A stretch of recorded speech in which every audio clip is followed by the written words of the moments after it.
Bonjour à tous, ici Catherine Boutin, conseillère santé bien-être avec les huiles essentielles de doTERRA. Aujourd'hui, dans ma capsule Les trucs à Catherine, je vous explique comment je pars en voyage si j'essaie de voyager léger. Donc, je vous ai déjà parlé dans une autre capsule de mon keychain, qui sont mes huiles préférées.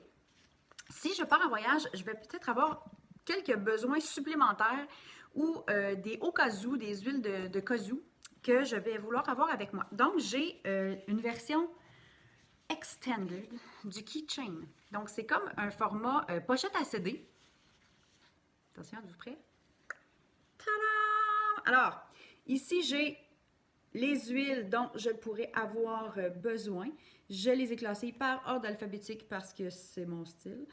Donc, j'ai les huiles simples en haut, mes huiles pour les émotions, j'ai plus assez de main, mes huiles simples, mes huiles des émotions, donc la gamme des 6 synergies d'émotions et les autres mélanges qui sont ici. Donc, ce sont des petites bouteilles de 1 ml.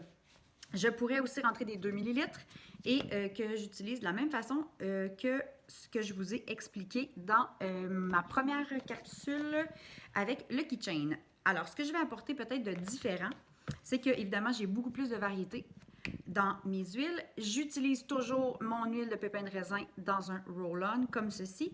Par contre, c'est pas une grande quantité, c'est 10 ml. Donc, si je l'utilise beaucoup, si je pars plus longtemps en voyage, je vais avoir d'autres options. Donc, il y a la crème neutre de doTERRA que vous pouvez utiliser tout simplement une petite toque de crème dans la main, la goutte d'huile et on peut l'appliquer, voilà, c'est dilué. Une autre façon, si je voyage plus léger, je vais utiliser une crème hydratante neutre que je vais traîner tout simplement dans ma sacoche ou dans mon sac de voyage avec mes huiles. Je vais toujours les avoir avec moi. D'ailleurs, je viens de le tester il n'y a pas très longtemps. Ça passe très bien aux douanes. Donc, ce sont des 1 ml et on est limité, je crois, à 100 ml ou des bouteilles de 100 ml. Donc, il n'y a pas eu de problème. Ça a très bien passé. Aux douanes, ça peut être intéressant à savoir. Une autre chose que je fais, c'est que je réutilise des petites bouteilles, par exemple, de shampoing d'hôtel parce que j'adore le format. Et je vais mettre mon huile porteuse dans ma petite bouteille pour la traîner avec moi.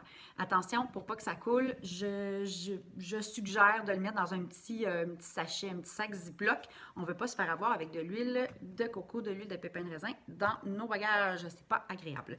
Donc voilà, je vous réexpliquerai. Je vais le faire, c'est pas compliqué. Je vais mettre tout simplement quelques gouttes d'huile porteuse dans ma main et je vais utiliser ma petite bouteille que je vais ouvrir et que je vais tout simplement, voici, lui taper sur les fesses pour avoir ma goutte et ensuite pouvoir bien sûr la respirer et l'utiliser. Alors voilà, j'espère que c'était utile. Si vous partez en voyage, il y aura d'autres trucs que je pourrais partager avec vous. Mais c'est tout pour les trucs à Catherine pour aujourd'hui. Donc, s'il vous plaît, allez cliquer j'aime sur ma page Jamais sans mes essentiels et vous pouvez vous abonner à ma chaîne YouTube pour accéder facilement à toutes les vidéos Jamais sans mes essentiels. Bonne journée!